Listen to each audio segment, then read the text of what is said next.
It was supposed to be perfect. And for the first 30 minutes, it was.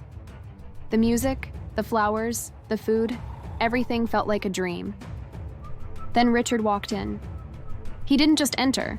No, Richard made an entrance, like he was arriving at a political rally instead of his brother's wedding. He came in last, wearing an expensive suit, stupid grin, and a silk scarf he probably wore just to look different. He walked straight up to David, shook his hand like he was sealing a business deal, then turned to me and said, "At least you cleaned up nice today." I ignored it. I told myself, "Not today, Sarah. He can't ruin today." But then, my brother Desmond rolled up in his wheelchair. Desmond was born with a spinal condition. He's one of the funniest and warmest people I know. He was so happy to be at my wedding, cracking jokes with the guests, making everyone laugh. That's when Richard decided to be Richard. He went to Desmond. "So what's the story here? Car accident? War injury? Or is this one of those born this way things?" I was shocked. In fact, the whole table went silent. "It's called spina bifida. I've had it since birth." "Ah, well, at least you don't have to stand in line for the buffet, huh?" He laughed alone because everyone else just stared in disgust. I could see Desmond's smile fade, and I felt so angry.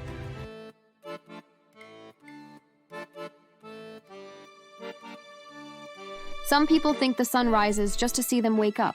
That's exactly how my brother-in-law Richard lived his life.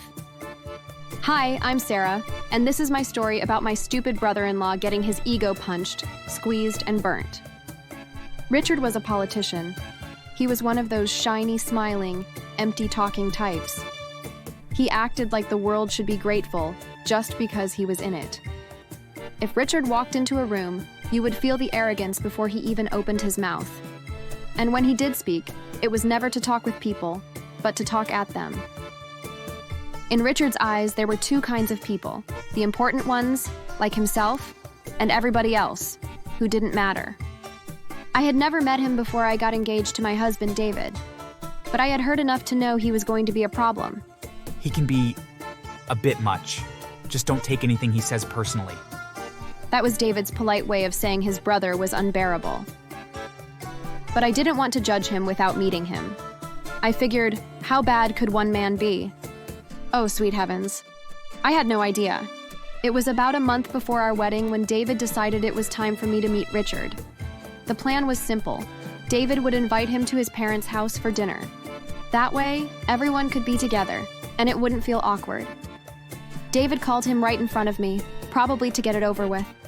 The moment Richard picked up, he already sounded so impatient and pompous. "What is it, David? Some of us are busy with important things, you know? I've got a meeting in an hour, so whatever you have to say, make it quick." "I'm sorry. I called because I was thinking we could all meet at Mom and Dad's this weekend. Sarah hasn't met you yet." "No, if she wants to meet me, she can come here. I'm not wasting my time driving across town. If you can't manage that, then don't expect me at your wedding." I was shocked. He said it like I was the one begging for an audience with him. "Rich, it's just dinner at the family house. Can't you just..." "No, my rule is simple. Don't you know who I am? People come to me, not the other way around. You're the one getting married. You make the effort." When Richard hung up, I could see the frustration on David's face. "I'm sorry, he's always been like this." I just shrugged, but inside I was thinking, wow, what a prize. 2 days later, we gave in. Richard wasn't going to meet me anywhere but his own house, so we went. The place didn't even look like a house. It was like a showpiece. There was a massive iron gate, a long driveway, 6 luxury cars parked like trophies. Everything screamed, "Look how important I am." Richard opened the door wearing a stupid silk robe, like he was some kind of king on his day off. "So, this is her. This is who you wanted me to leave my beautiful mansion to see. Anyway, come in." There was no greeting or anything. He didn't even look at me while he was speaking. He made me feel invisible. Inside his house looked like it was designed to impress and not to live in. He didn't invite us to sit. We had to stand, waiting for minutes for him to tell us to sit while he sat and watched the TV. We had to sit down by ourselves. But of course, he has problems with that. "You should wait for me to tell you to feel at home before you turn my house into yours." Thankfully, David wasn't having it. "Well, we've been standing over 5 minutes and you said nothing." He didn't give a response to that. We all stayed there quietly until he decided he was ready to speak again. So, what do you do for a living? I didn't like how he addressed me, but I maintained my patience. I told him my job and he started laughing. Wow, you're so hilarious. Do you think that's enough to support a family? Or are you planning to just let David carry the weight? You want him to get married to a liability, huh? Richard, that's out of line. I'm just asking. It's called being realistic. Better to know now than after the wedding. I didn't want to get anything escalated, so I just answered as calmly as I could. I'm not here to prove anything to you. David and I support each other.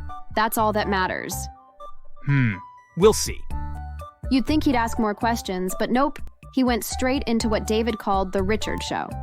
For the next 20 minutes, he talked nonstop about his political career, his vision for the city, and the people who owed him favors. Every single sentence was about him.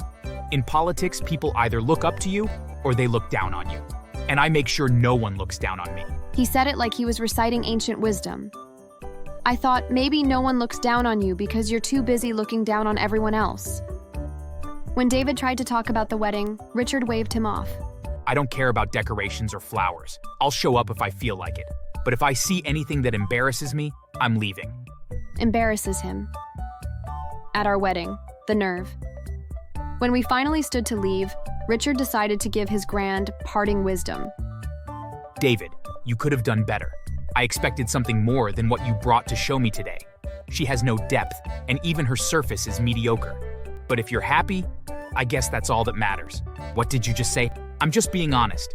She's fine. But I pictured you with someone more polished, you know? Someone who fits the family image. Not her. David looked so angry. I mean, I was irritated and upset too. But David looked angrier. He stepped close to Richard before I could stop him. How dare you, Richard? You don't get to talk to her like that. She's going to be my wife. Huh? I can say what I like. This is my house. One thing led to another, and the escalation I was avoiding finally happened. They both started yelling at each other. Years of resentment spilled out between them. Old grudges, childhood rivalries, and insults. Richard accused David of being jealous of his success. David accused Richard of thinking money made him a better person. When I tried to stop them, David told me to go wait in the car, so I left. But even from outside, I could hear them yelling. A week later, David's mother called. David, you know how your brother is. Please just apologize so we can have peace before the wedding. Pity. David didn't want to, but Richard had a way of twisting family members against each other. So David called him. I'm sorry for how things went the other day. Let's just move on. Fine. Just don't bring drama into my house again. Not a single word of apology from him. No acknowledgement that he had insulted me. Nothing. That day, I realized that Richard was a man who truly believed he was untouchable. In his mind, the world revolved around him. And if you didn't agree, you were the problem. Regardless, we continued our wedding plans. The halls, my dress, David's suit, everything. His other family members were really kind. They helped us in every way possible, so we didn't even bother about Richard. I was even glad that he wasn't involved, because I didn't want him being all authoritative and controlling. The wedding day finally came, and I was so happy. It was supposed to be perfect. And for the first 30 minutes, it was. The music, the flowers, the food, everything felt like a dream. Then Richard walked in. He didn't just enter. No, Richard made an entrance, like he was arriving at a political rally instead of his brother's wedding. He came in last, wearing an expensive suit, stupid grin, and a silk scarf he probably wore just to look different. He walked straight up to David, shook his hand like he was sealing a business deal, then turned to me and said, At least you cleaned up nice today. I ignored it. I told myself, not today, Sarah. He can't ruin today.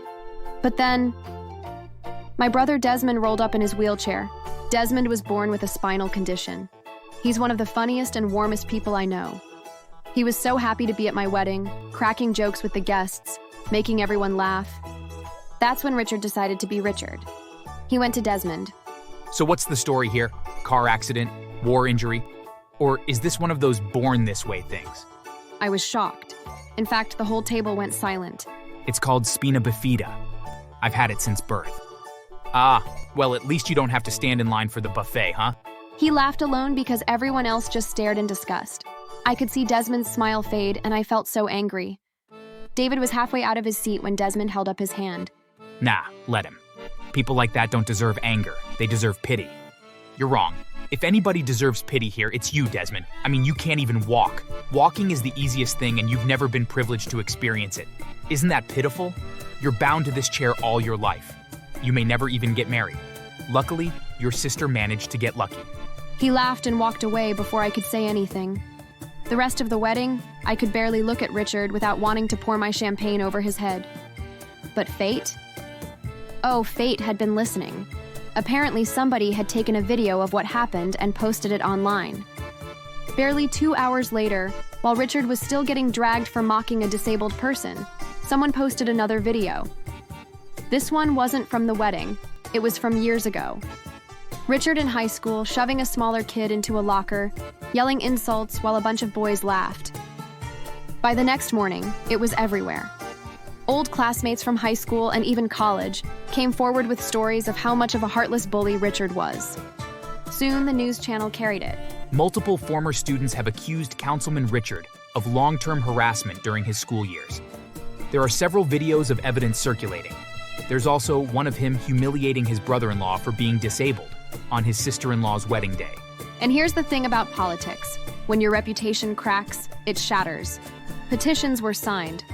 By the end of the week, Richard was temporarily suspended pending investigation.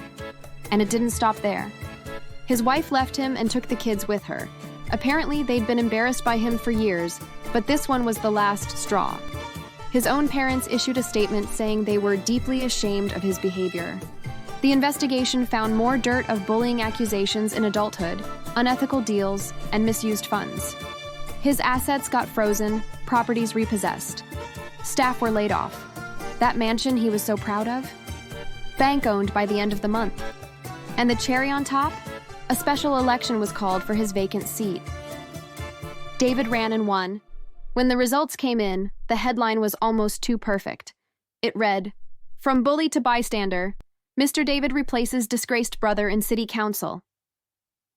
David gave a speech that night, thanking everyone for believing in him, promising to lead with respect and humility. I swear, the applause lasted 5 minutes straight. Somewhere in the crowd, someone yelled, "Sweet irony!" and everyone laughed. Just when we thought things couldn't get worse for Richard, fate had one more card to play. It happened a few months after his fall from grace. No fancy mansion, no wife, no job. Just Richard, sulking in his tiny downtown apartment. One night, he tried to sneak into a private fundraiser, desperate to convince people he still mattered. But as he stormed out after being humiliated at the door, karma came calling. He slipped on the icy sidewalk. At first, it was almost funny, the way his expensive shoes went flying. But the fall wasn't just a bruise. Richard shattered his hip and fractured his leg in 2 places. For weeks, he had to rely on a wheelchair. The irony was too rich to ignore. When I first heard, I couldn't stop the bitter laugh bubbling out of me. This was the same man who mocked my brother Desmond for living in a chair, who turned disability into a cheap punchline. And now here he was, bound to wheels himself. Word spread fast. The tabloids had a field day. From bully to broken, Richard learns life on wheels. Everywhere he went, people remembered his cruelty at my wedding. When he tried to complain about the hospital food, a man in a chair beside him simply said, Careful, you might hurt yourself complaining while sitting down. The whole ward burst into laughter. Richard didn't. For once in his life, he had no comeback. The doctor said he'd walk again after months of therapy, but it didn't matter. For those months, Richard finally lived the life he had ridiculed. And Desmond, my sweet brother, didn't even gloat. He just said, Looks like someone finally understands what it's like to sit in my shoes. But sometimes late at night, I think about him. And I hope he finally learned that when you spend your whole life looking down on people, one day you'll find there's no one left to look up at you. Thanks for watching.